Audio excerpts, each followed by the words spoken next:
This is way too close. That's scary. That's scary. She's scary. I know. We don't like that. Okay. Okay. It's one shot in. Okay. Let's double up for the culture.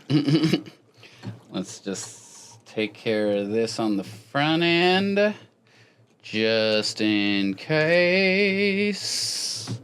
Blue. You are so beautiful.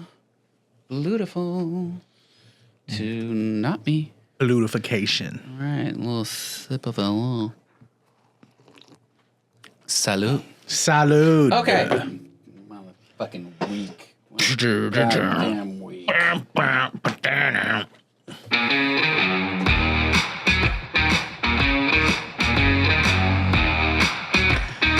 Hi, everybody. You at Puro Pinche podcast.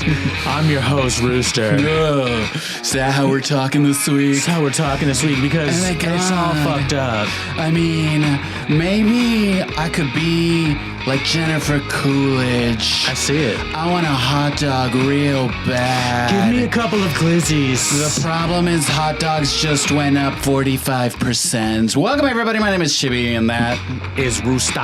This is the Puro Pinche podcast, pop culture politics with a Puro South Texas twist. We are...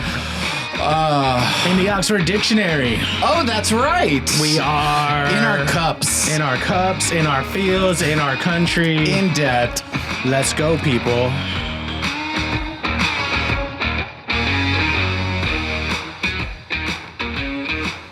I want tax relief real bad. I want to put a tariff on my Crocs. There we go. Tariff on tariffs on Crocs. Tariffs on Birkenstocks. All footwear. All footwear. Because let's make feet great again. Because you should buy a Tesla anyway. And not walk anywhere. I actually hate feet. I'm just putting that out there. Oh, yeah, we had that conversation. Yeah, in case America needs to know, I hate feet. At the top of the show, learn that Chibbi hates feet. And we get into the reasons why. That's right. They're weirdly formed. You are weirdly formed. We're all weirdly formed. I know. And like every part of the human anatomy feet are is like the formed. weirdest part. Like so weird. Like for the majority of my life, I was never barefoot. I feel like that's like a whole thing. It is a whole thing. Like you missed out on just some frivolity. I mean, I'm making up for it now. I mean, that's cool. Yeah. I mean, now I'm like, shoes. Who needs them? At all. Like, yeah, you missed out. I'll step on that gravel. You were just like, my feet, they're out. This world can see them. They can see my shame. I know. My shame. My mildly hairy toes. Oh, dude. Yeah. Very mild. I got hobbit feet. So that's right. We talked about you doing an OnlyFans. I know. I'm going to sell it hobbit feet style. I'm going to make it look like the Shire. Did it happen? Not yet. I do want to shout out the homie J Dreams. Okay. Sometimes I'm reminded that people listen to this podcast, and we had a conversation last time about adult braces. Oh, yeah. And J Dreams has adult braces, but he was cool. He was like, dude, I totally understand what you're talking about. No. But you know what? Get that corrective shit no matter who you are out there, whether it's braces, whether it's LASIK, whether it's BBLs. We said we respect your choice. Yeah, no, absolutely. And support you on your mission to straighter, more aligned, not fucked up teeth. Yeah. But you look like a child. No, yeah. It's like, hey, what's up, 14-year-old? I stand by that statement. For sure. Anywho, so. Well, we're here, and we're happy that y'all are joining us. Thank you to the listeners who join us on this magic carpet ride. And it's going to be a ride, y'all. We have a lot. We have a lot. I know. I was going through it, and I was like, I don't know, but we switched to every 2 weeks, and these 2 weeks, just a lot's been going on. 2 weeks. So let's just get into it. Where's the...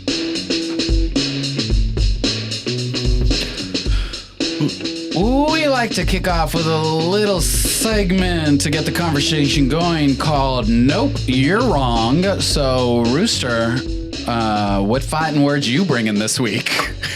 So I saw Paradise. Okay. It is not the best show on television. Nope, you're wrong. No. It is apparently... So You came to fight. I did. So have you seen The Pit? This might be the show. The ER type show. That's what I think is actually clips. Has the crown. My husband has seen a couple of episodes. Yeah. I've only seen it in passing.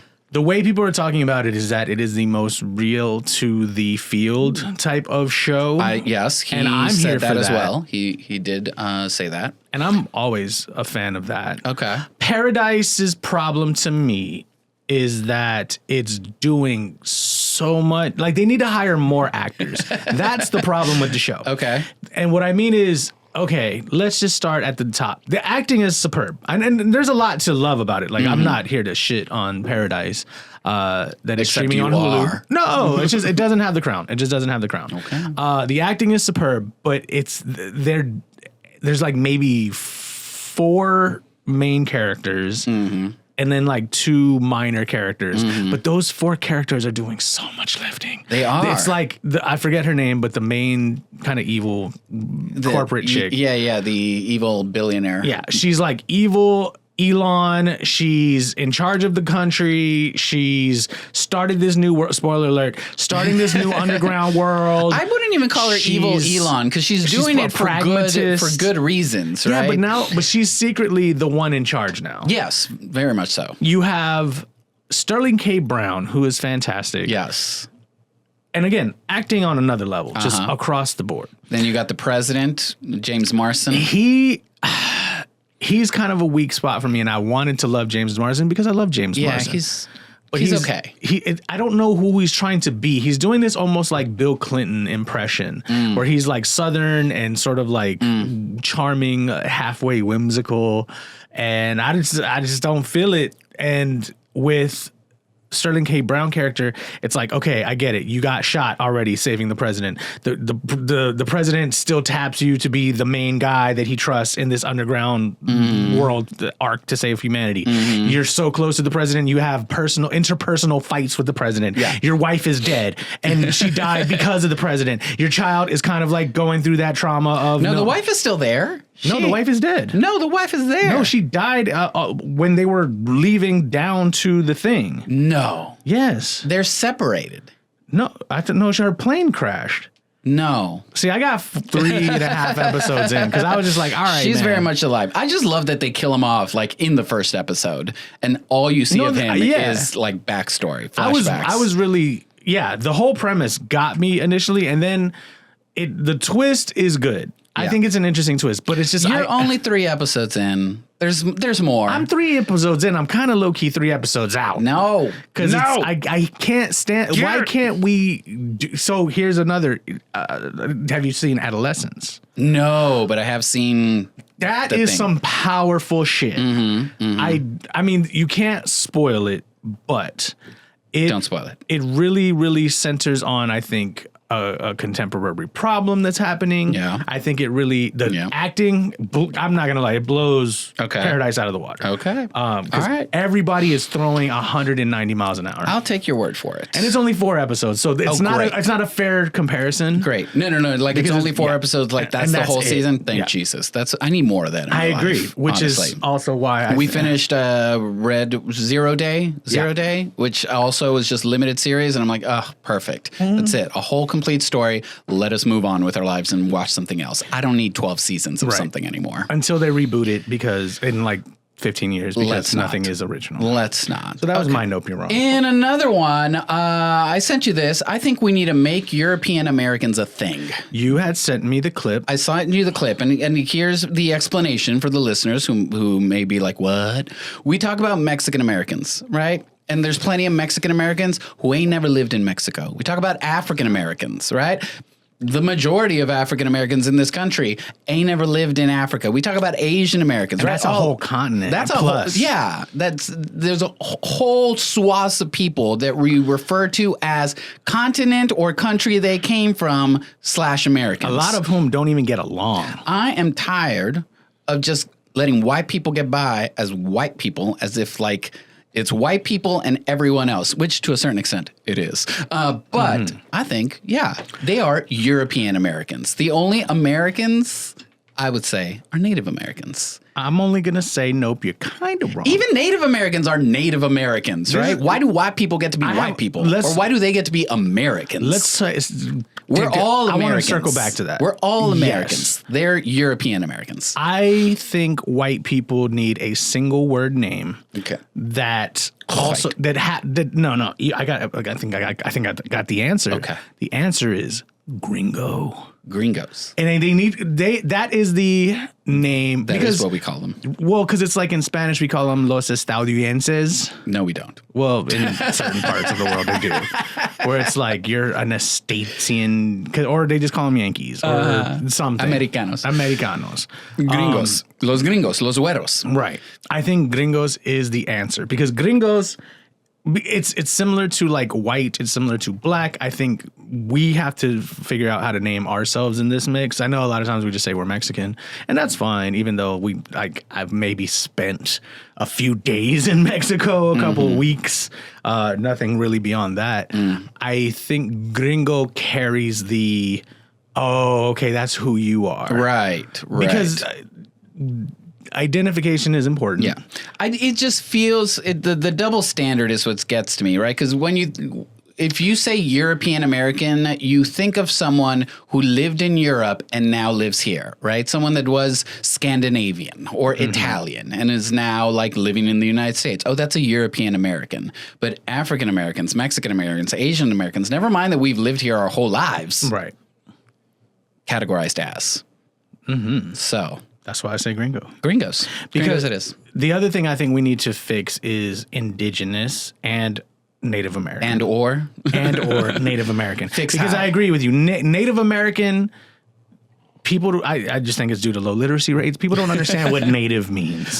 So native is now sort of like earthy bitch. You know what I mean? Like, oh, this native store. And it could just have anything from dream catchers to wind chimes. No, it means they were here before you, yeah, bitch. They were native to this land. That's right. As native as the trees and the creeks and everything else that was here. Right. They were native. And indigenous, I think when we say it, it rolls off the tongue. I really think sound is so important in this conversation. So when white people, when they say indigenous and indigeneity, and first of all, it's too many syllables for a few people. But that, going back to your original point, when you say African American, there's so many syllables. Yeah. Mexican American, so many, and then it's just like white. But that's why I think we need either more syllables, so European American, but even that has like a melody to it, and I don't want a melody for it. European just sounds so like almost exotic. Exclusive, yeah. Yes, and I don't want that. I think gringo sounds like Gringo's that's who you it's are. at. It's like you're a gringo. So what's the problem? So then, what's the solution for Native Americans? We need to call them, we have to really think about this. I might not have enough whiskey in me or enough time on this pod to come up with the answer. We will consult our Native American friends. Yes. And see. Because they always want to go based on tribal names, and I respect that. Yes. However, there's so many of y'all. Like, there's more of y'all than there are Latinos, and like, I mean, damn. And it's kind of what's happened with Latinos in terms of like, we just say Latinos and that encompasses everyone south of the U.S. border. So yes, when talking about a group of people, like laws that apply to Native Americans, it does need a kind of like umbrella term. Yeah, something. Yeah, exactly. Okay. Something better. Something that I think reads well in the papers and in the news cycles. Something that honors them. Yeah, because Latino, that's the thing too that we have over other groups is Latino kind of sounds like sexy. It's like, the Latino vote came out. It's like, or the Latino vote fucked up. They had a secret family. And you know what? Trump Honestly, supporters. I think that's why so many people are against Latinx is because it doesn't sound sexy. It doesn't. There's no sex to it. No. There's no sex appeal. No. To Latinx. And I mean, I like Latinx, but Latine. I like Latinx. Ah, there you go. Yeah. Sexy flavor. Totally. All right. What else?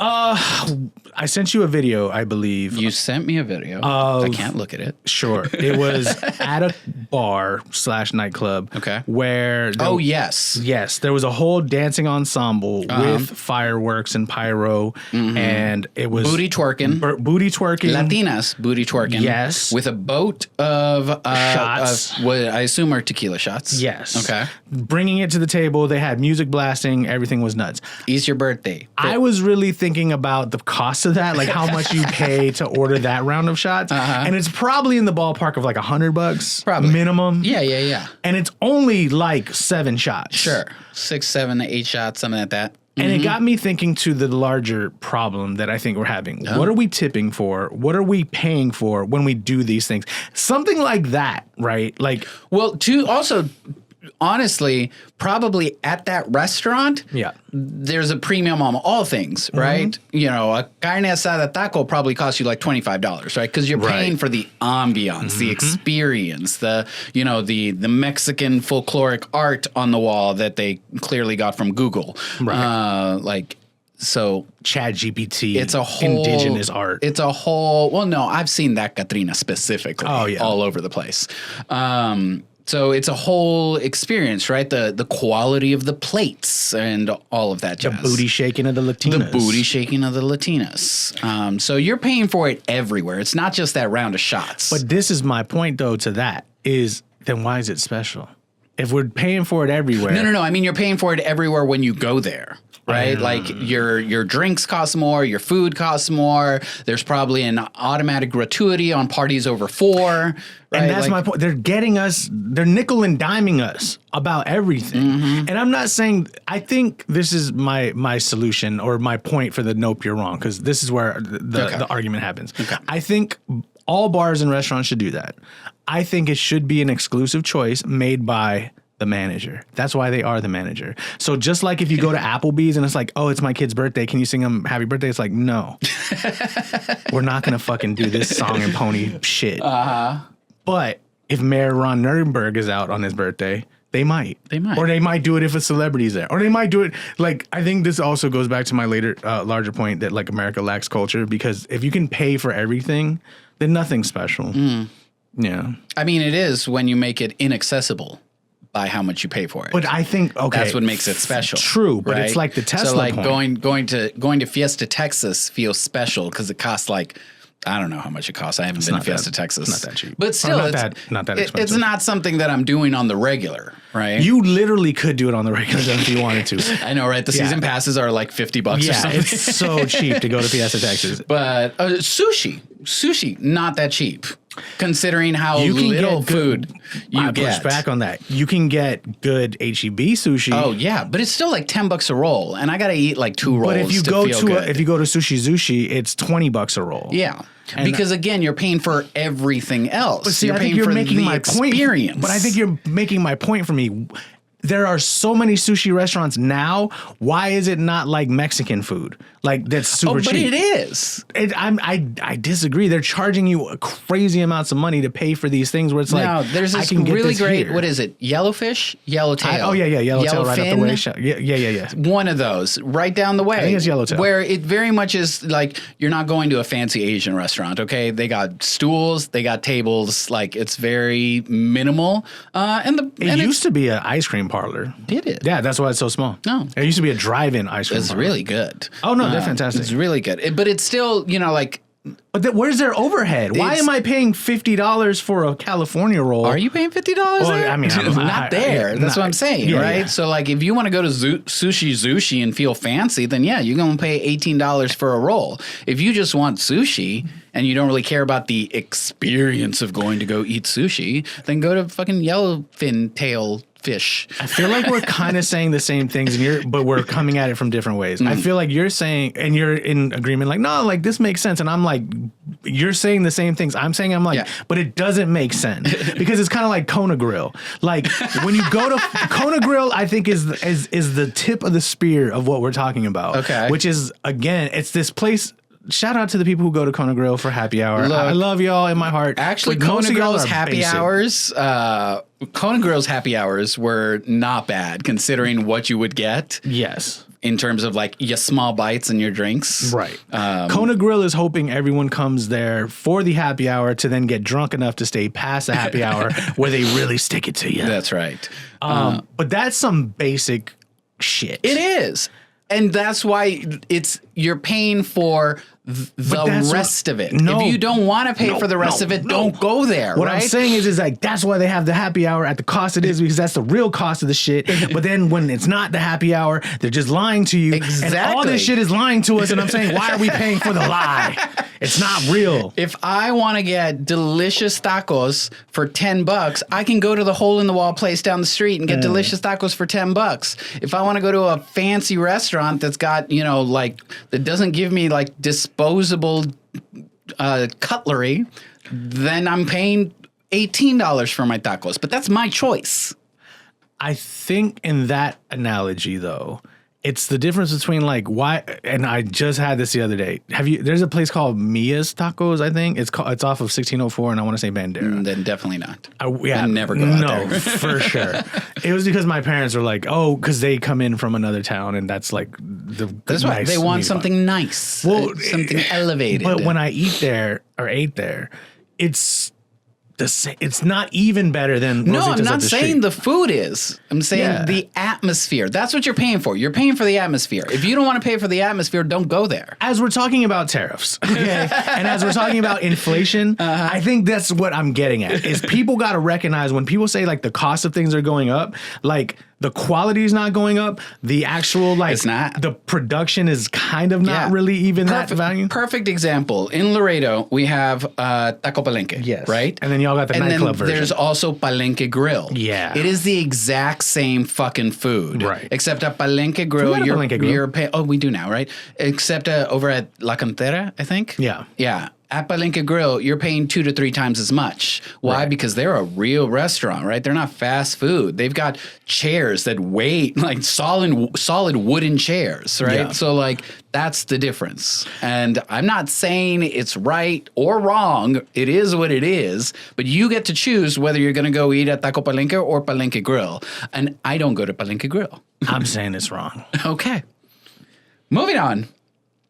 Oh, let's go one and one because the next one was also yours. All right. So earlier this week, last week, one of those two, OpenAI launched a new version of ChatGPT with an enhanced image creation generator, right? It used to be DALL-E. Now DALL-E's just woven into ChatGPT, and it's supposedly a lot better. Everyone has the right amount of fingers, all of that jazz, right? So people went crazy for it, and to the point where their servers were melting. Their GPUs were melting over how much people were using it. But that's an environmental thing, but that's a whole nother story. But one of the big blowbacks that it has come out is people were using it to create images in the style of Studio Ghibli. Ghibli. Yeah, right. One of the two, right? That is famous Japanese anime studio. Miyazaki, all of that jazz, right? And so there was this kind of like, is this copyright infringement? Because you're making these, and they were doing it to like, here's what Blockbuster would look like in the style of Studio Ghibli. Here's what, I don't fucking Armageddon, whatever, like all sorts of things. Yeah. And so people are like, that's copyright infringement, XYZ. And I think this is just the same thing people have been doing for centuries, just with a new technology, right? Like people have been hand drawing their version of X, Y, and Z in a style that imitates somebody else's style forever. You could just do that shit on your own. And it's been done. People are using Mickey Mouse to make political statements forever. I'm going to say, nope, you're wrong. And this is just using a different technology for it. Nope, you're wrong. And here's the why.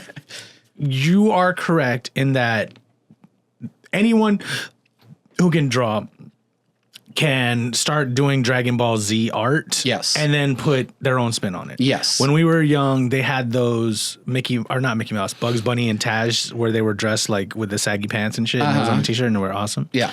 It's not to say but that was copyright infringement. Well, yeah, if you're selling it. Right here, people are just getting upset. They're not selling it yet. Right here, people are just getting upset because it's like, oh, you're doing it in that style. No. You're stealing his style. No one's stealing anything. Yes, no, but this is where I say you're wrong, is because in the intention economy, where if I have this ain't Studio Ghibli, even though it looks and feels and it's like texturally, aesthetically, everything Studio Ghibli except for the content, then and I'm getting chingos of views and then cut, checks from Meta or whomever because my content's doing so well, then I am ripping it off. And I can't just stand behind like, oh, Butterfingers. It's just, and then at the end of the day, there's none of my real creativity going into it. This is just a blatant ripoff. I don't know if Studio Ghibli can claim to copyright a style. You're not wrong, but it's not just the style. It's because similarly to Dragon Ball Z, you can have anime, quote unquote, Japanese anime style, but it's not just that. It's sort of the paint palettes, the look of certain. One of the big things about Studio Ghibli was sort of like how it's not just the animation of like the single characters. It's also like the entire like settings, that exist there, to where it is so unique to them. Yeah, it's not like it's a difference between like. Stephen King isn't ripping off Edgar Allan Poe just because he makes evil, dark shit. Yeah. But if he was saying like, well, this fucking story is the crow and it's basically the raven and it looks and feels and everything, okay. It's like, no, it's the raven. Yeah. And it's so that's what I'm saying is that's what's happening through AI. I think you and I fundamentally disagree on AI. I think and so I'm starting to, it's because even so like with you're leaning towards it. And I think you work in the tech field too a little bit. You're adjacent. You're very, very, very adjacent to it. And so you see sort of like the innovation happening in real time a lot of times.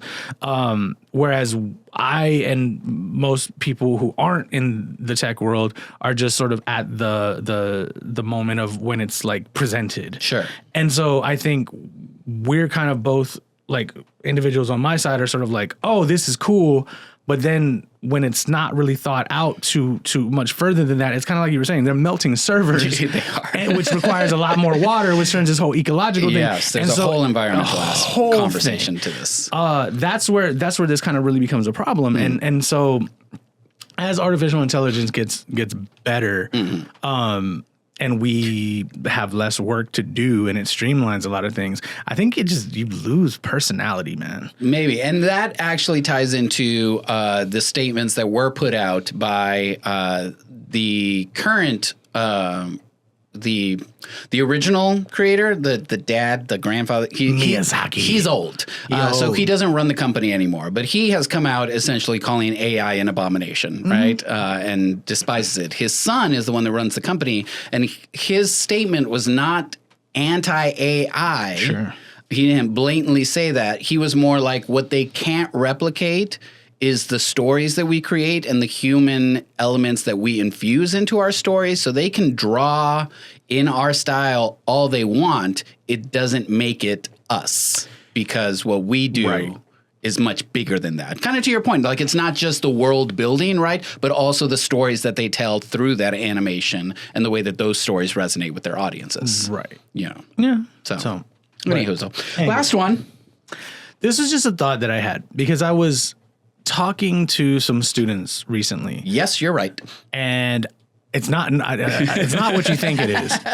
So my nope, you're wrong is make free college. But I don't mean college. I actually mean we need to make a space in between pre-K through 12 and college for the public. If you want to learn about the economy, like basically you may not get credit for any of this. Sure. Almost like Google University, but in a public setting. Isn't that what they call like auditing a course, right? Where you just kind of go and you sit in? No one audits courses. Well, really. They should. They should. And it's not to say that these things don't exist, because sometimes they're usually created by community organizations. Sometimes the public library will have like, how do you do your taxes, or like even if you just wanted to learn another language, they'll have extensive courses that are free usually, or very low cost to people.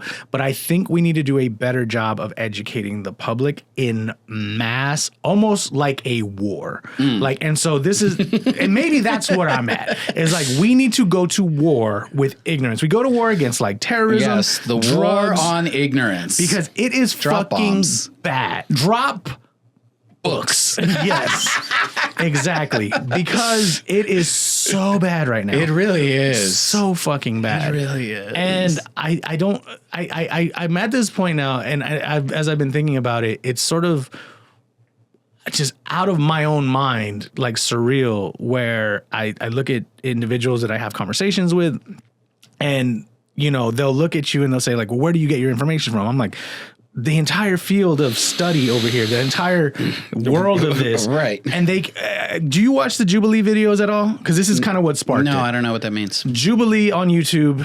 Check it out if you ever have the time. Okay. You may have seen clips because they get spliced up and they go viral. Okay. But essentially they do a lot of different things. They'll do like debates where they'll have like pro-Trump voters versus non-Trump conservatives in debate. But they also have this gimmicky thing called 1 versus 20. So they'll have and they like hold up flags or something. Yeah. And so like someone has to come, and it's a terrible show. Jubilee, if you ever hear this, know that I hate your product. There you go. But it's because always welcome on the pod. Always welcome on the pod, and we can talk about it. But it's because. Okay, I got to unload this whole thing now. Okay. Fuck it. This is a long pod. There's been a long 2 weeks. Yeah, just in case you didn't figure that out already. And I'm drinking on this pod. Hit the fucking air horn on that, bitch. Yeah, all of that. Hit the womp, all that. I'm on one today. That's enough. That's cool. So the problem with the Jubilee 1-on-20 idea is that it's brilliant in that whoever is the one starts each round with a claim. Okay. So I believe that if you voted for Donald Trump, the only way it helps you is if you're a billionaire, a Christian fundamentalist, or a Nazi, right? And then people start coming up trying to argue the point. But that's the problem. They don't argue the point. I wish.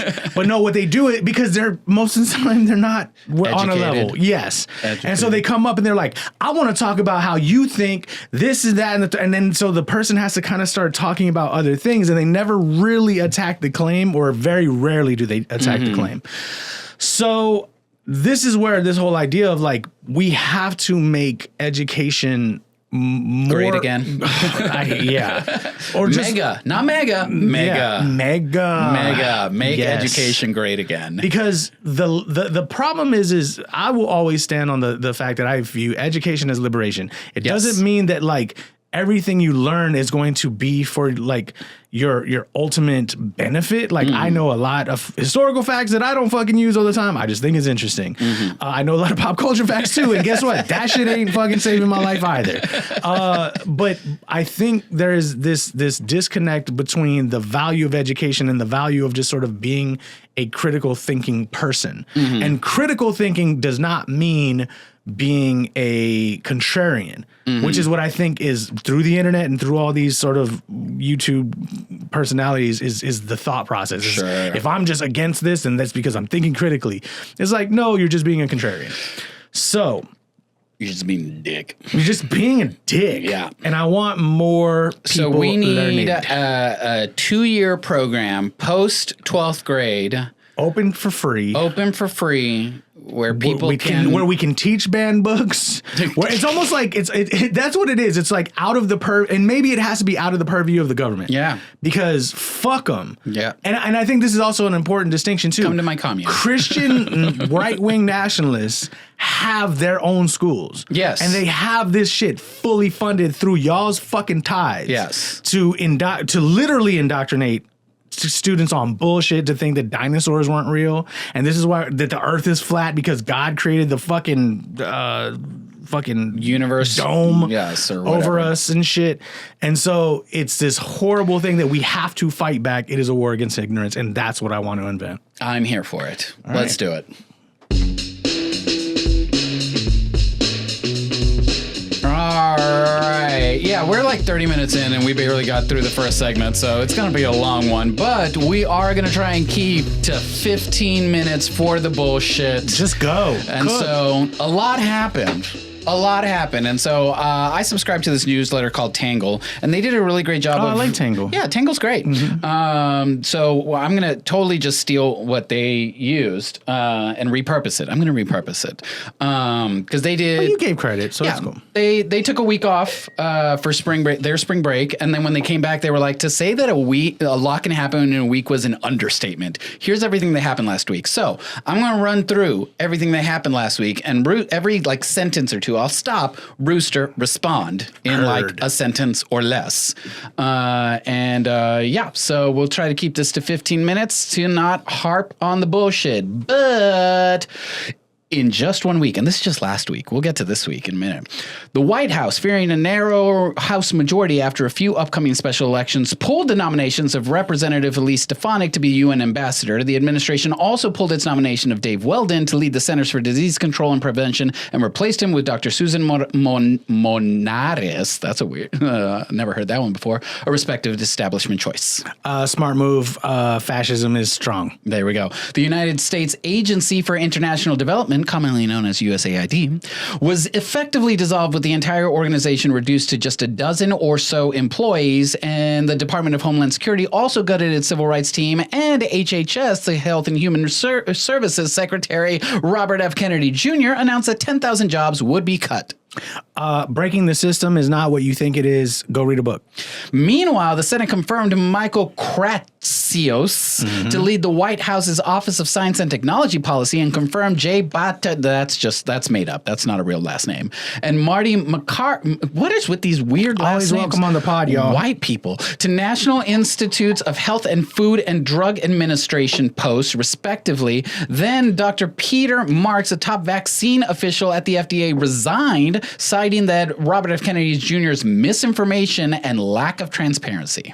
Mayhem, chaos is the point, and y'all got to stay frosty. Separately, the administration came under intense scrutiny after a video of masked immigration officers arresting the Tufts University international graduate student on the street went viral. The allegations against the student, Rumesa Ozturk, appeared to be linked to the publication of an op-ed in Tufts student newspaper in which she advocates for a ceasefire in Gaza and called on the university to divest from Israel. Ozturk is one of approximately 300 students who have had their visas revoked for quote-unquote pro-Hamas activity, according to Secretary of State Mark Rubio. That's it? We'll stop there. Okay. I say fuck the police, and that includes ICE and Border Patrol. There we go. Meanwhile, immigration lawyers for several people deported to El Salvador's maximum security prison have begun filing claims that their clients were not only falsely identified as gang members, but had legally filed for asylum and did not have any criminal records. See previous statement. Trump also revoked the legal status of 530,000 Cubans, Haitians, Nicaraguans, and Venezuelans who were given parole during the Biden administration. Then he signed a sure-to-be-challenged executive order seeking to overhaul U.S. elections, which included a requirement to present proof of citizenship when registering to vote. They hate us because they ain't us. Columbia University caved to Trump's demands in order to begin negotiations to regain $400 million in federal funding, and then its interim president resigned. Next. We're losing, y'all. PBS and NPR's leaders testified before Congress on federal funding support for public broadcasting. Elmo over MAGA. That's right, Mr. Rogers forever. After the law firm Paul Weiss, that's the name of the law firm, caved to Trump's demands for $40 million in free legal work for causes that the president supports, a second law firm struck a deal with Trump to provide $100 million in pro bono work in hopes of avoiding an executive order targeting the group's pro bono activities and DEI initiatives. Paul Weiss is a stupid name, and y'all need to stop catering to fascism. In other court news, the Supreme Court upheld a Biden administration regulation on ghost guns, declined to hear casino mogul Steph Wynn's challenge to a defamation law, and took up a case about whether states can tax Catholic charities and religiously affiliated groups. So this is a big one, and we have to kind of pause for a hot second. Pause. Take more than a sentence. One, the only ghost we recognize is the one from Power and the film starring Patrick Swayze, Whoopi Goldberg, and Demi Moore. And Casper. Yeah, facts. Ghost guns, yes. That's actually a good thing that is taken care of, so want to recognize when it's real. Thank you. The second Supreme Court, I guess. Right. Yeah. Fucking the second thing was what would you say? They declined to hear casino mogul Steph Wynn's challenge to a defamation law. No. And took up a case about whether states can tax Catholic charities and religiously affiliated groups. I want to be abundantly clear here about the difference between WASPs aka white Anglo-Saxon Protestant, Okay. and sort of how that is at the heart of white supremacy, versus Catholicism, which is at the heart of most of the time Latino cultures, nationalities, and Irish. Ah, yes. And so the fact. That's why Mexicans fuck with Irish. Oh yeah. So deep. All Ireland, welcome on the pod. Always. The fact is that they are targeting Catholic institutions because most of them are nonprofits that don't need government funding oftentimes. And so they're doing things like taking in asylum seekers who Hashtag collection baskets. Oh yeah. Oh yeah. I mean, but we've been doing it for so long. Like, look, they're never running us. Y'all got Utah. You think that's fucking cool? Guess what we got? We got the Vatican. We bitch. got the fucking Vatican. Hit the air horns for the Vatican. Even though, sometimes I don't know. Yeah. That's like, it's controversial. We know our complicated. It's nuanced. It's nuanced. They used to give packets of envelopes. To where you could, you're not going to make it to mass this week. That's fine. You can still mail in your weekly contribution. Wait. Oh shit. This wasn't even on the list. But did you hear about Pastor Sapp? Thap? No. Thap. So this came up because there was a pastor who they video his congregation. He tells the ushers shut the doors and no one can leave because they hadn't hit the goal of $40,000 that day. So he was like, if you're doing it virtually or if you're doing it in cash, he wanted everyone to come up and show. He was like, we got 1,000 people in this church. If everyone donates $20, I want to see everyone come up and donate $20. And so, any hoozle. I'm just saying, this is why I don't really fuck with the church of any walk. That's right. But back to the point, and the point is that I want Catholic people specifically, especially Catholic MAGA, to recognize that you fucking voted for the wrong side, because all of our sort of tenets, and I say our just because no matter how much I walk away from recovering Catholics. Yeah, there's nothing that you can't really get that far from it. They're everywhere. Church is always in the background. Exactly. They're singling us out for those particular reasons because we can operate on a level that's literally on par with nations as a faith. And so when we decide to make our own, again, we decide to take in anyone from the homeless to asylum seekers to immigrants and care for them. And that's all it really is just providing care for them in the interim before they get their life. But Ken Paxton and a lot of these other sort of Homeland Security are attacking these organizations only because they know that that's what they're doing, but they're calling it aid to crimes. Criminals, yes. So fuck them. Fuck all of them. The Trump administration also asked Supreme Court to halt a judge's order to rehire thousands of probationary federal workers, and then an appeals court refused to halt the same order. Fuck Donald Trump. An appeals court also maintained a block on Trump's sweeping federal funding freeze, which a judge separately ordered the Consumer Financial Protection Bureau to reinstate fired employees, preserve its records, and return to work. Give them people their jobs back. 2 law firms then sued Trump for targeting them with punitive executive orders. Fuck the lawyers, but get your money. Lawsuits on lawsuits. In Wisconsin, the race for control of the state Supreme Court hit a fever pitch where they spent over $100 million on this Supreme Court race, with Elon Musk barnstorming the state in support of the Republican nominee. Musk offered a $1 million giveaway to attendees of a rally who voted in the election, then deleted the post over concerns about running afoul of state law, then relaunched the giveaway for those who had signed a petition against activist judges. He lost $2 million, and we got Wisconsin hit the air horn. In the end, it made no difference because liberal Judge Susan Crawford won by 10 points.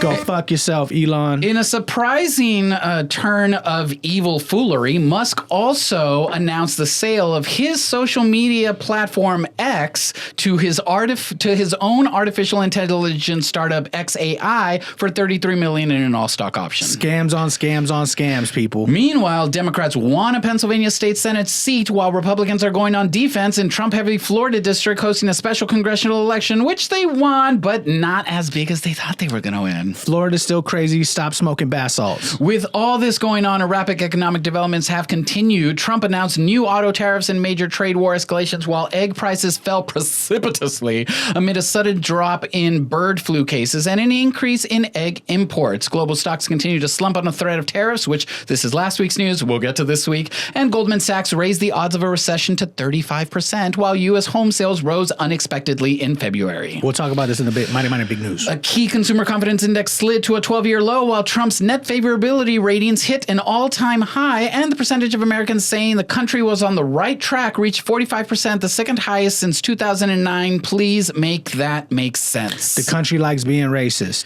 Looking abroad, the U.S. continues to push peace deals between Ukraine and Russia, though Trump is reportedly upset that Vladimir Putin appears to be dragging his feet. Fuck the Russians. Or no, wait. Oh. Fuck Putin.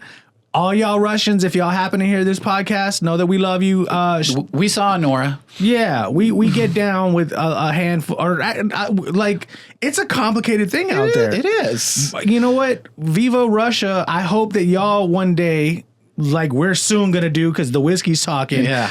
Take back the power and follow our fucking lead. Get him out of there. It's like when people were booing the national anthem at hockey games. It's like, but you know, like it hurts. Some of us ain't bad. No, it hurts. We don't agree with our leader. Let's put it that way. Yeah. 4 U.S. soldiers went missing after a training mission. Their armored vehicle was found submerged in a body of water in Lithuania, and 3 have been found dead. They found the 4th one, I think, also dead. R.I.P. Thank you for your service. Vice President J.D. Vance traveled to Greenland and made the case for that Greenlanders should choose independence from Denmark and embrace a military partnership with the U.S. to preserve their economic and military security, to which Greenland responded with MAGA, make America go away. Viva Greenland. And Denmark. Israel struck the largest remaining hospital in southern Gaza during a renewed offensive, claiming Hamas was housing operatives in the building. On Saturday, Hamas accepted a new Gaza ceasefire deal from mediators in Egypt and Qatar, which would have required the release of 5 living hostages in exchange for aid flowing back into the Strip. Israel rejected the agreement and made a counterproposal. Netanyahu's a war criminal.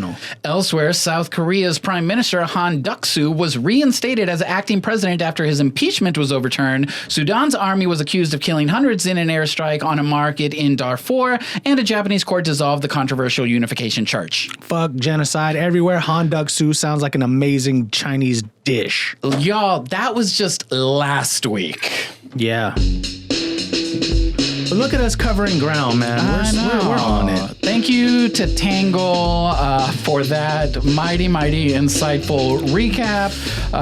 If you want more information, you should go subscribe to Tangle. It's actually a pretty good newsletter, and they have a podcast.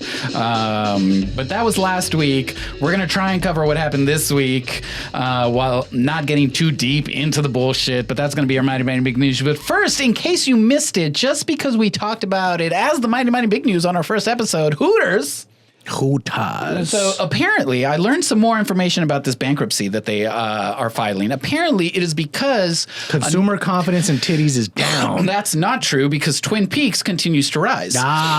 So apparently, a number of years ago, the original owners of Hooters sold it to a private equity firm. The private equity firm did a bunch of fucked up shit, which ended up tanking Hooters. And now the original owners want it back. And that's part of this bankruptcy deal. And they're going to make it family friendly. That's the new business model. Make Hooters family friendly. My argument is that the problem with Hooters is that it's synonymous with Girls Gone Wild in the 90s. And it's just, I don't know that you can disconnect yourself from that brand. Hooters is so iconically 80s and 90s Americans gone wild that I don't know. You can. Do you think America has? Well, no. Throw an arcade in there and a bouncy house and call it family friendly. Did you ever go as a child? No, like as a child. Like did your? Well, you gotta define child, because I was like in my teens. Like, did your parents take you to Hooters? Well, so that's what I mean. Like, was it a family friendly event? Here's the thing about Hooters. When I was a kid, Hooters wasn't as ubiquitous as it is now. Okay. It was like there was one in Austin. There was 2 or 3 in San Antonio. Okay. And so it was not a thing, like to just like it was because you remember like when Hard Rock Cafe was a thing, Yeah. and it's Kind of, sort of. Planet Hollywood, Yes. Rainforest Cafe, Rest in peace. yeah. Hooters was sort of like that. The problem is Hooters opened the door for Applebee's, Chili's, Twin Yes. Peaks, like all those. Dave and Buster's. Which, if you want to hear our take on that, you can go listen to the first episode. Yes. So all that to say that now, because of the money and the sort of overcorrection of what their goals and mission statement are, I see why they want the money in that direction. But if you've ever been to a Twin Peaks or an Ojos Locos, there's no family friendly anything in that bitch. I mean, yeah, sometimes there's kids. Yeah. And I don't understand why. I mean, that's going to be their new model as they reposition themselves. So I guess, Timmy's eighth birthday party is going to be at Hooters. Who knows? What's next? What is next? You got this one. Do I have this one? You do. Oh, yeah. The Department of Justice is recommending that Luigi Mangione, heartthrob of America, taking over. Is he the most popular person in 2025? I think so far, maybe, yeah. They want to give him the death penalty. Yeah, but murder 20 Mexicans in a Paso? Walmart in El Paso, everything is fine. Kill one billionaire. They coming for you. You see the science. I do. This one was great. I just heard about this one. Edible Arrangements, the company known for their bouquets of fruit, is now selling edibles. Just legalize it. Like they didn't. The fact that this is just happening blows my mind. Because when you hear the word edibles, you think of bouquet of fruit and weed. This is like the spicy chicken sandwich craze that just happened, 2-3 years ago? Was it 2-3 years ago? I don't remember. It was Popeyes something like that. Yeah. I don't know what time is. Because Jack in the Box had the fucking corner locked down on the spicy chicken sandwich. And then everyone who even had chicken sandwiches just kind of wised up one day and was like, hey, why don't we have to? That's what I think of when I think about edible arrangements, selling edibles in the arrangements. I think it's a smart, so they're not doing it in arrangements, though. They're just selling edibles. They don't come in a bouquet. Oh, fuck that. No. I'm out. Nope, you're wrong, edible arrangements. They're just selling edibles. Two, they're starting in Texas. Because all of it is hemp derived, so all of it is under 5% THC, so they can legally sell it in Texas, and that's the first market that they're tapping with their new edibles. Also, they didn't own edibles.com. Mistake on their part. They're dropping the ball everywhere. I know, they're trying. Also, in case you missed it, Yolanda Saldivar is not getting parole. I thought it was actually quite funny that this was coming up on like the around the anniversary of Selena's death, which happened 30 years ago. Look at the universe. I know. And universe said, nope. You're wrong. You're wrong. For your own safety, ma'am. You're staying behind bars. Yeah, at this point, bro, don't let her out. Yeah, please don't. Speaking of also anniversaries of sorts, did you know that today, actually on the day that we're recording this, is Microsoft's 50th birthday? Fuck them. 50 years ago, Microsoft launched. I get it. And the world's changed.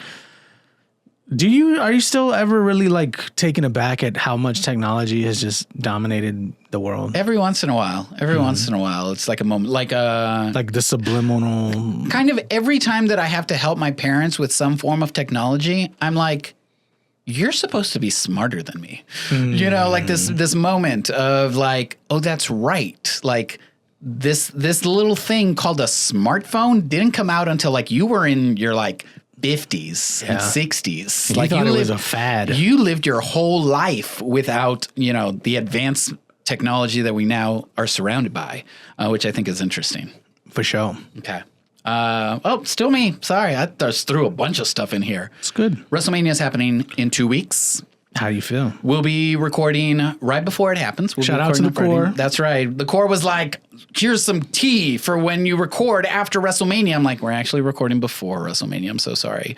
But the main events have been announced. Of course, we talked about John Cena versus Cody Rhodes, which will be the main event on night 2 for obvious reasons. I am predicting that Cena wins. Oh. It's my prediction. Okay. We'll see how that plays out. I don't make predictions. I'm not a gambling man. That's cool. I have enough addictions. But night one main event has been announced as a triple threat match between Roman Reigns, Seth Rollins, and CM Punk. I'm mad about it.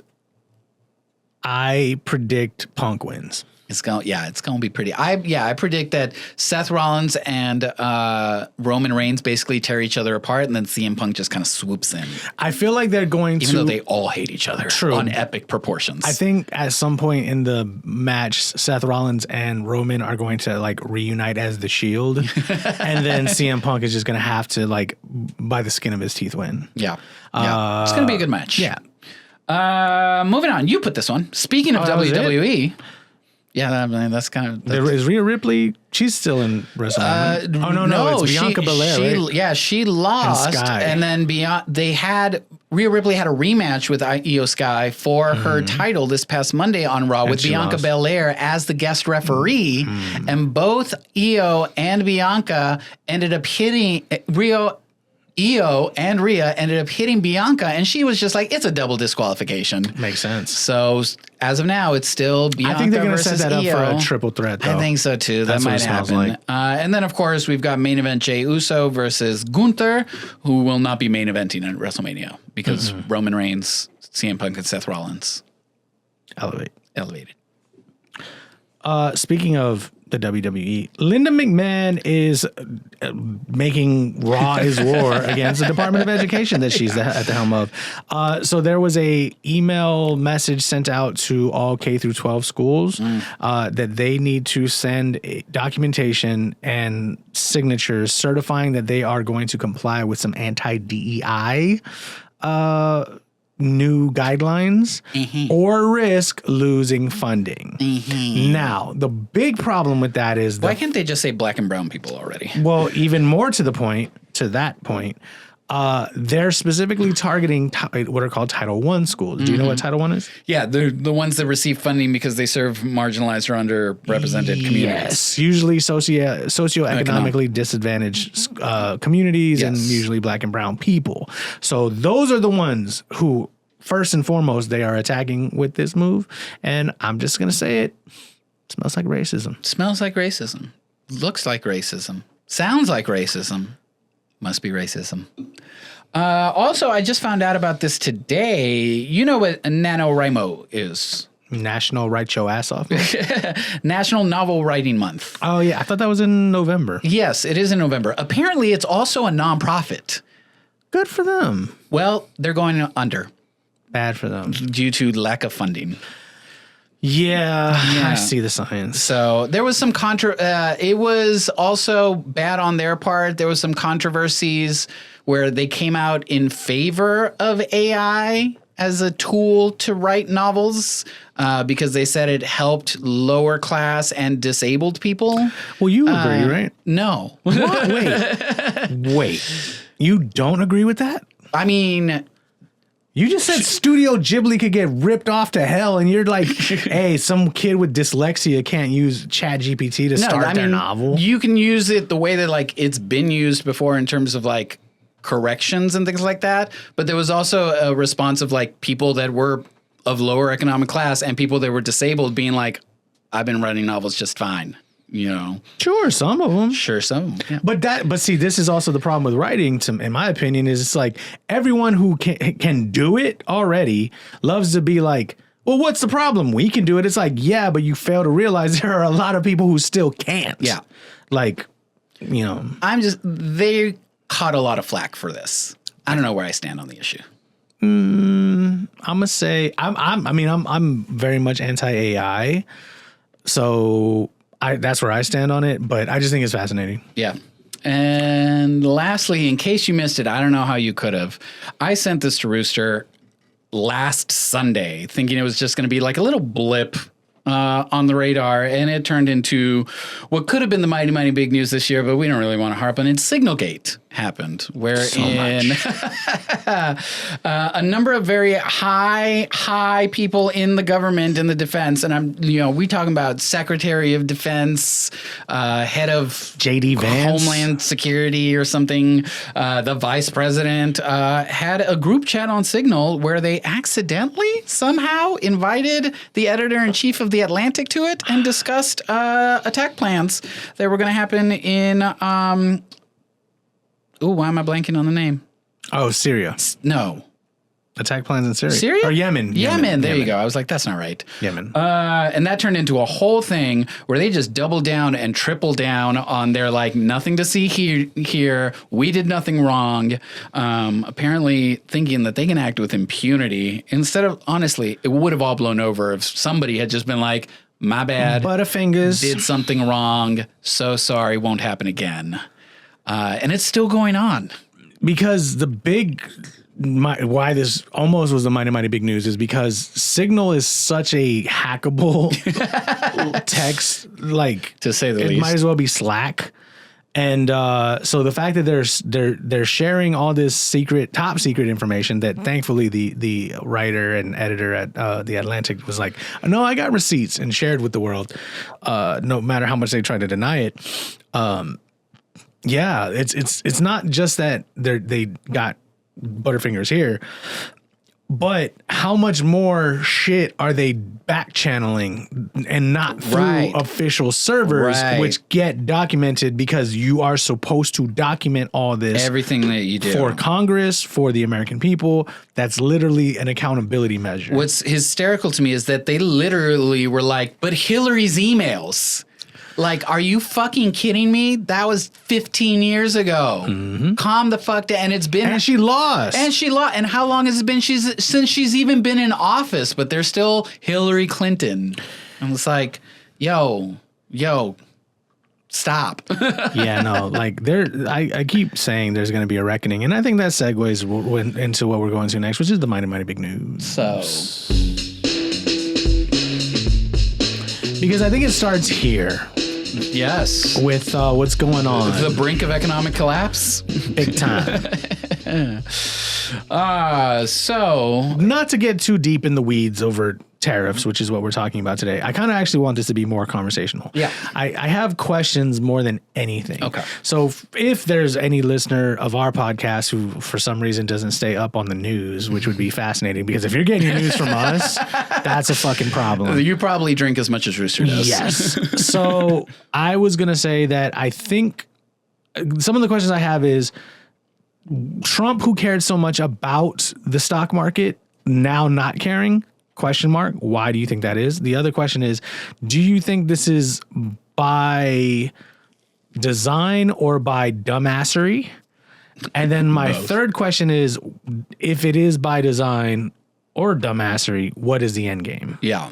Okay. Let me put a pin on those three questions to just kind of set the scene on where we're at. Don't pin it too long. I'm drinking Bullet. Shout out to the homie D. There we go. For the Bullet whiskey. So we're not, let's just preface this by saying we're not economists. No. Okay. But we listen to a lot of economists. So they all of these are thing. just opinions, but Trump came out and put a slew of tariffs on basically everything that we import. Including the penguins. Baseline 10% tax on everything, up to 46% tax on tariffs on a number of other things.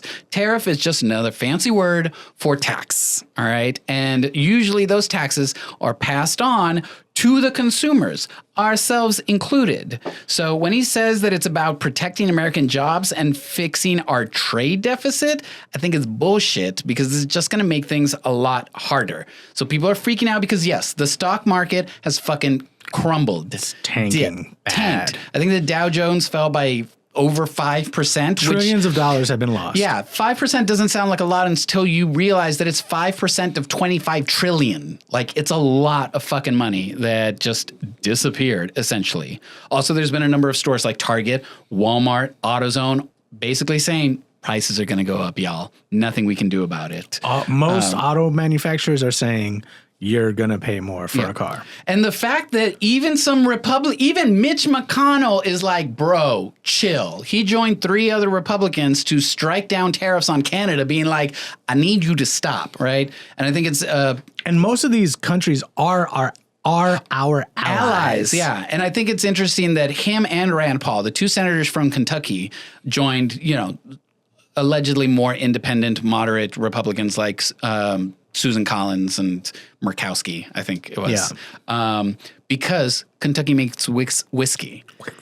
And you know what the rest of the world is doing? Imposing tariffs on whiskey. So they're like, this is going to legitimately hurt us. So what this means for us in real life is shit's going to get expensive. Groceries are going to get expensive. Electronics are going to get expensive. Nintendo, did you know that Nintendo's coming out with the Switch 2? And it's delayed now. It's not delayed. So here's the deal. They announced it on Wednesday. These tariffs were announced on Wednesday. Pre-orders were supposed to start on the 9th. Nintendo Switch said pre-orders are starting on the 9th for everyone except the United States. So it's delayed for us. Pre-orders not happening as for the Gringos. As they reassess. So that $500 Nintendo Switch is now going to be $750 just for Americans. So do I think he's doing this? I forgot your first question. This is why I said, you can't pin it too long because my memory's is it a brilliant mastermind or just dumbassery? That was the second one. I think the first question was why. Oh, the stock market question. Yes. If he cares so much about the stock market. Why does he not care now? I honestly don't know. I think there's a big part of it where it's like, they are intentionally trying to tank the economy so then people come crawling back to them to fix it, right? It's that idea of like let's make ourselves relevant, right?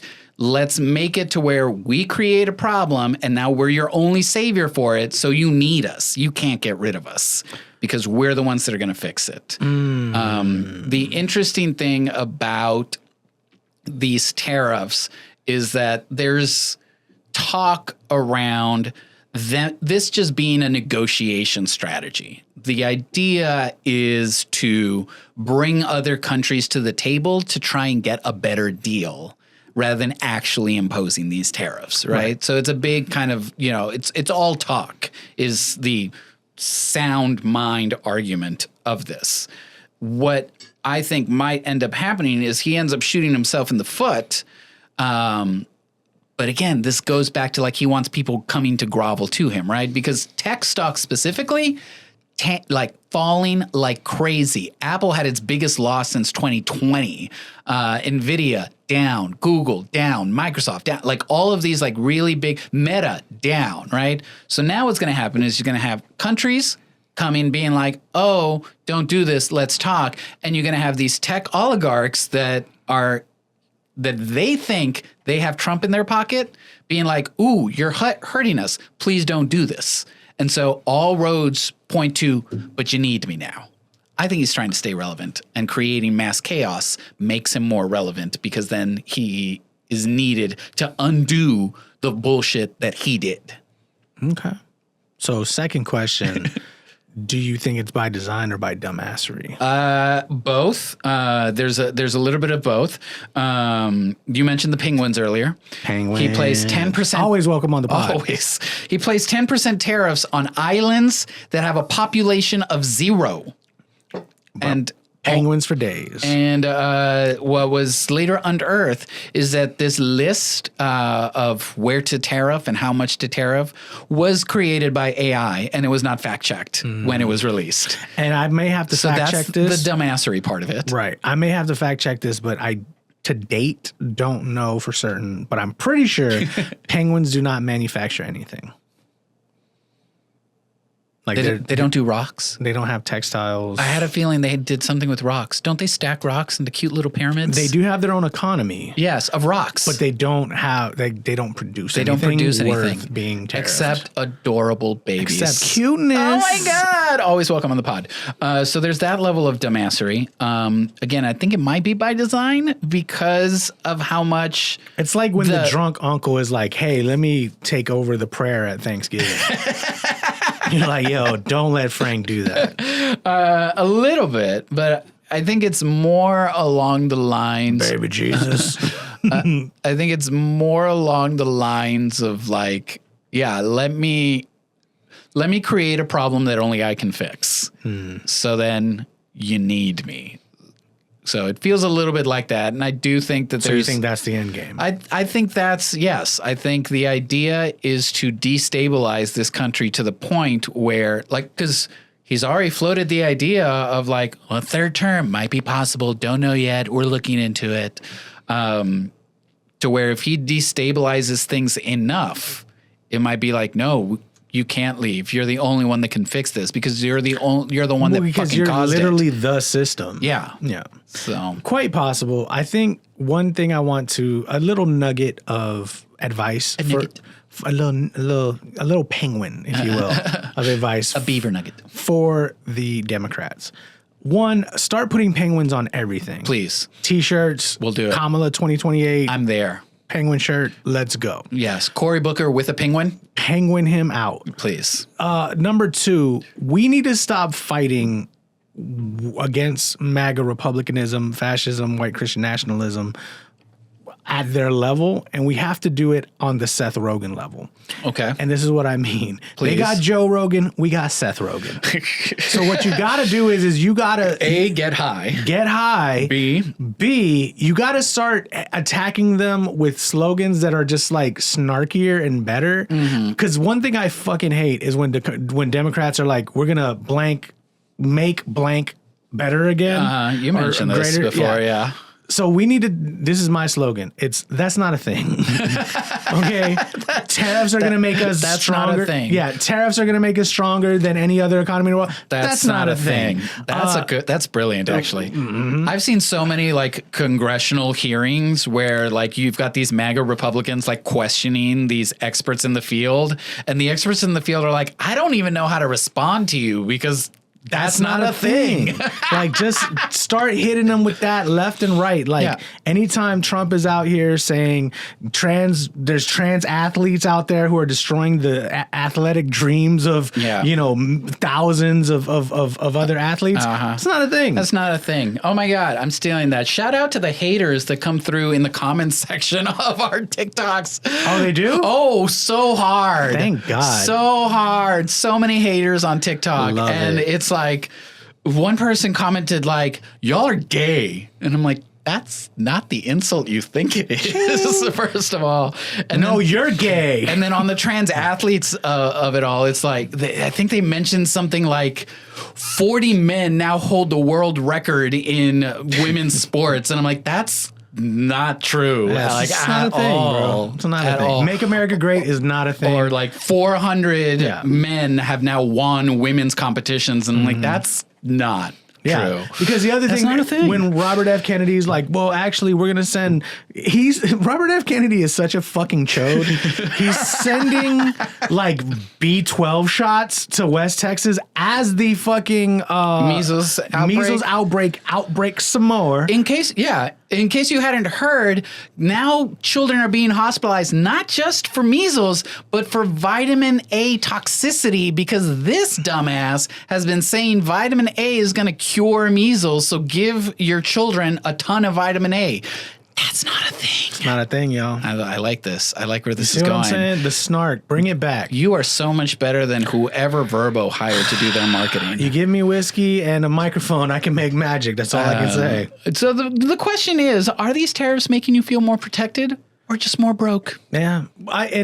Listen, people, I'm telling you now. The economy is going to get, two things. I don't even want to look at my 401k. Fuck a 401k at this point. What I was going to say is, I think we, specifically you and I, because we have this platform, as small or mighty as it is, small, pocos pero locos. Pocos pero locos. We have a responsibility to keep saying that the sky is falling. Yes. Because it is falling. Literally. And as much as I think... Like the stock market. Yes. And as much as I think... experts, scholars, the people who know what the things are, whoever they are in whatever field they may be, whether it's climate change, whatever, it's our due diligence to tell the world that the sky is fucking falling. Yeah. Because it is, and no matter how much they try to wait till the 0 hour, we're going to be the ones that they're going to want to bail them out. Yeah. I don't know a lot, but I do know that shit is going to get real tough real fast. A number of people are going to lose their businesses. And right? like you mentioned, the European Union, China, Taiwan, and Japan, or South Korea and Japan, so many nations, Latin America and Mexico, are all basically planning to give a giant fuck you to the United States. Or figure out how to just work amongst themselves. To be clear, the United States is the world's biggest consumer economy. All right. Big time. The world's biggest consumer economy. So yes, a lot of places are looking at this as like, we just lost our biggest client. And not just and that's not necessarily a bad thing.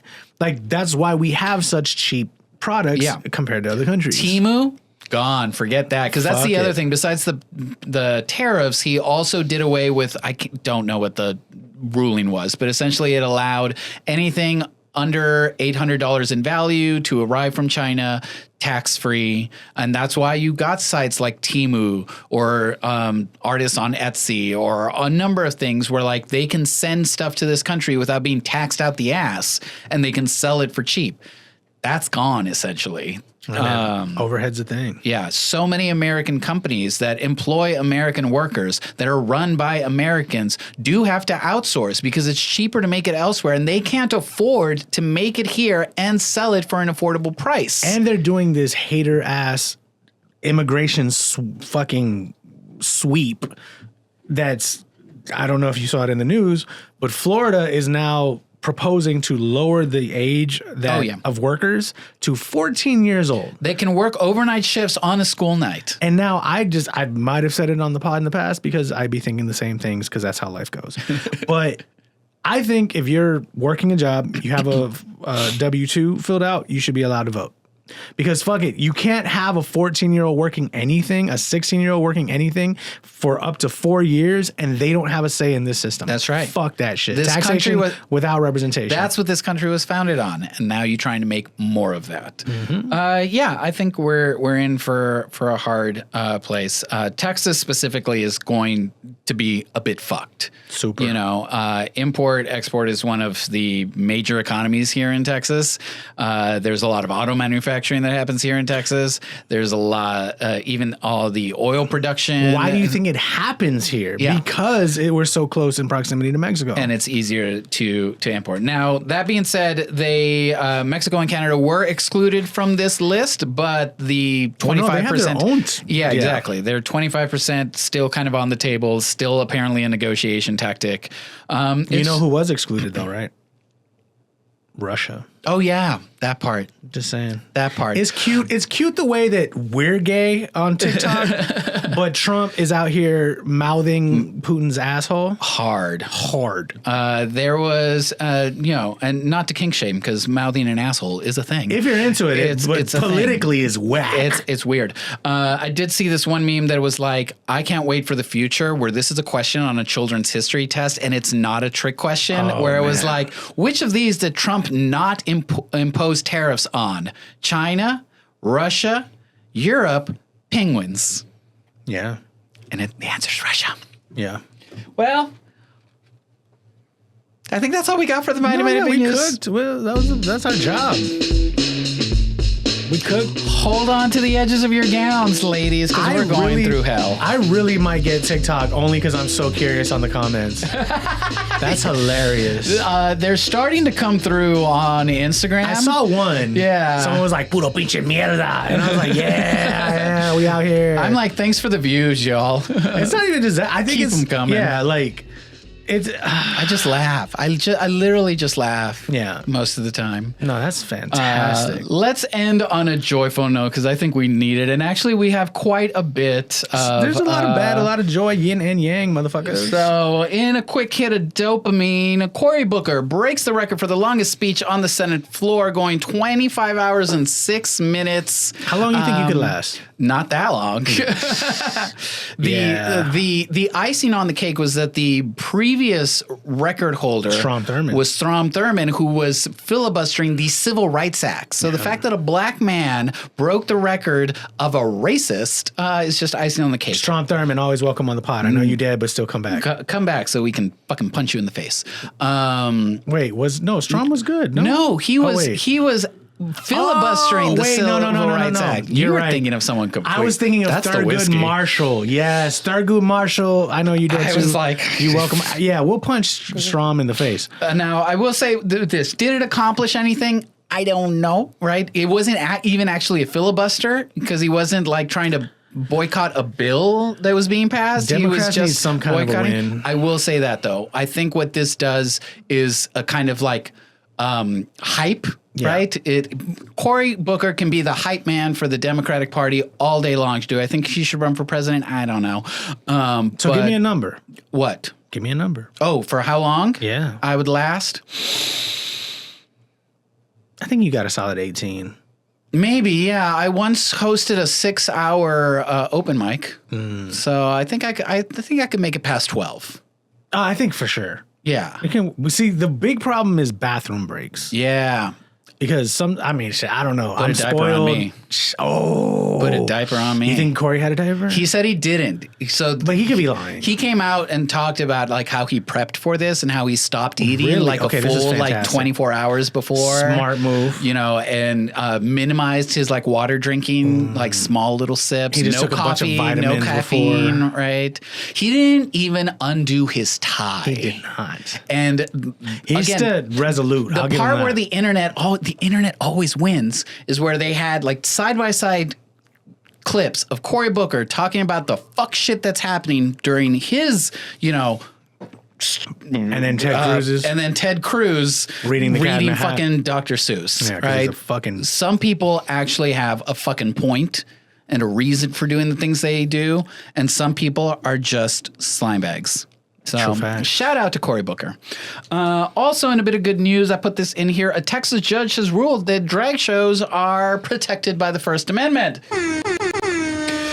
This was brought up because they tried to ban drag shows at Texas A&M University, and a group of students said, go fuck yourselves. Yeah, basically sued. I don't know if it was the university or the state of Texas. There was a lawsuit happening, and the judge was like, yeah, you can't really do that. They're protected by the First Amendment. So drag shows for the win.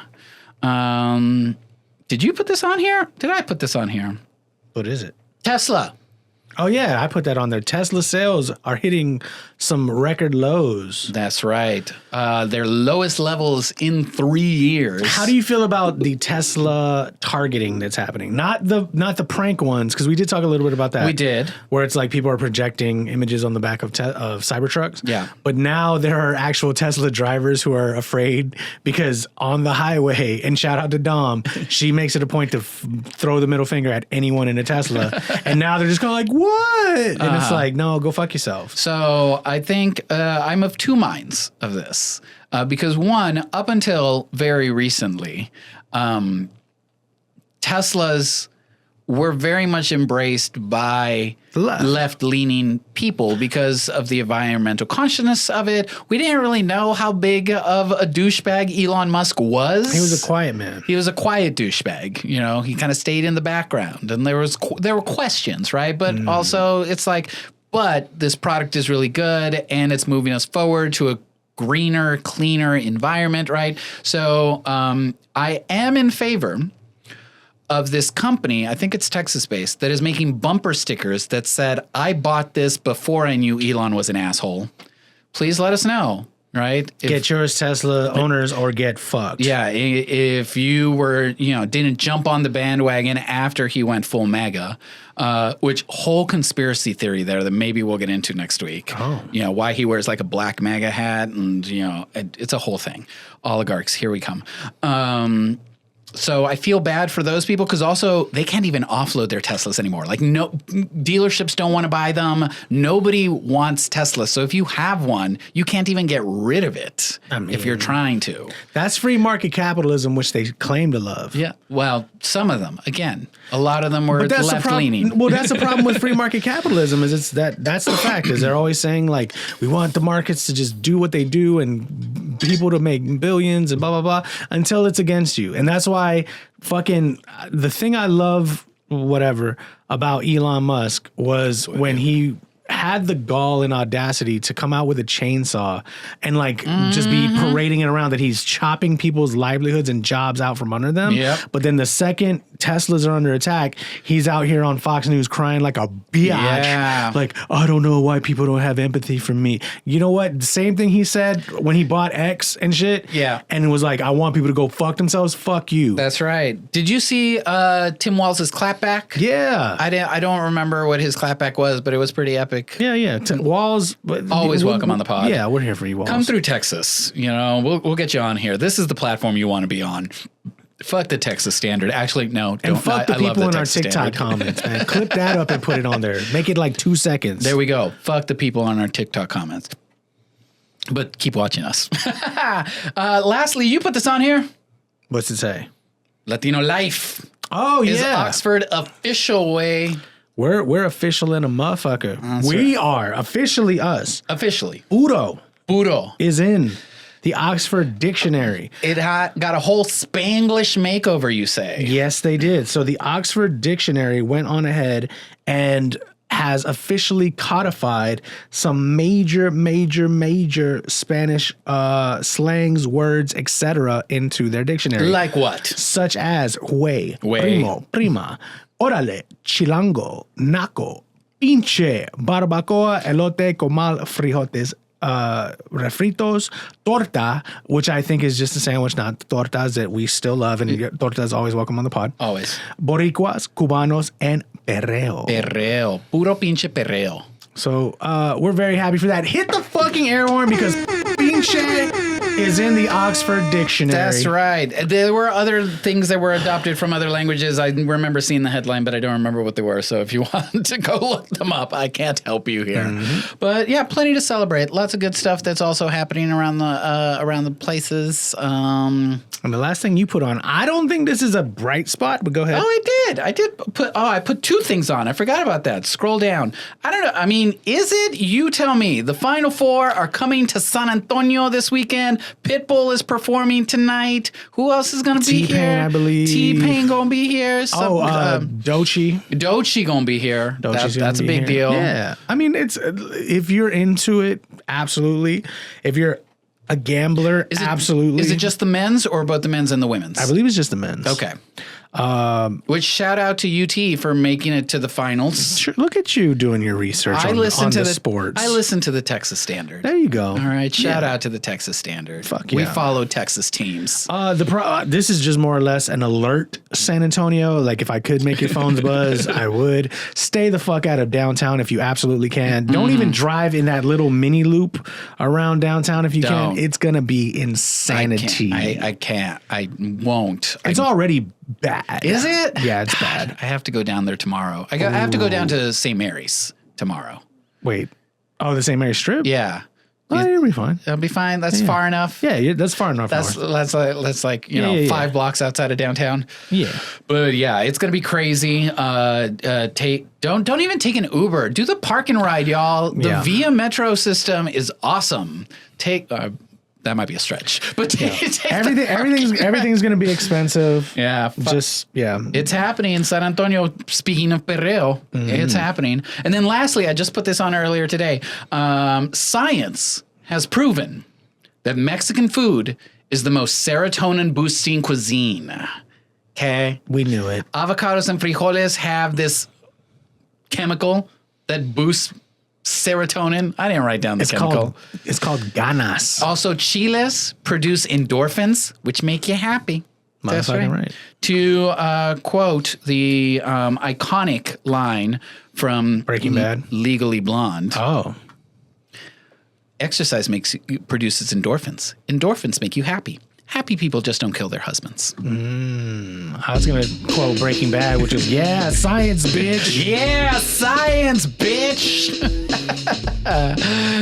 Well, if you stuck around, we didn't go that long. We appreciate y'all. Yeah, we're happy you're here. You got to the happy part, and now we I get hope to you finish cleaning your dishes, or like the people who always tell me they listen to our pod is usually one of a few things. They're driving, so please drive safe, or they're on long distance travel. Be safe out there. Yep. Or when they're cleaning the house. So either way, thank you for listening or working out. That's hit your goals. That's actually how I market this podcast to new listeners. Is I've been told it's the best podcast to listen to while cleaning your house. Yeah. So don't forget your clothes in the laundry, y'all. Please, it's still there. It's still there. But we like to close with some motivational messages for the week, just to send us off with some inspiration, something that Yeah, something light, something happy.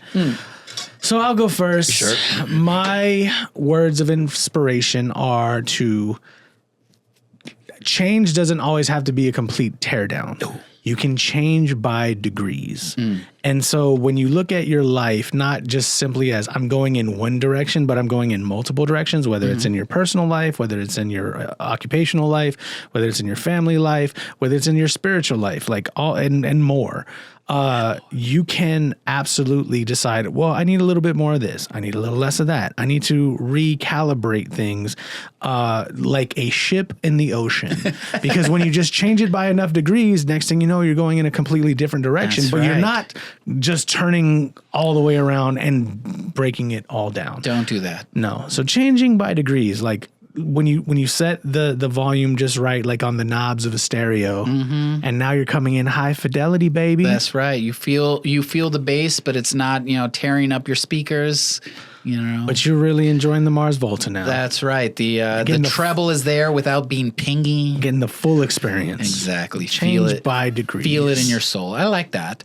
My motivational message is setbacks are not stop signs. Not everything always goes the way that you plan, right? And sometimes things literally just don't go your way or are progressing much slower than you wish they would, right? And that can be discouraging. And you can think like, maybe I'm not meant to do this, right? You've been told no a number of times, or you haven't gotten approval for XYZ, or you started a podcast and maybe only like 6 people listen to it.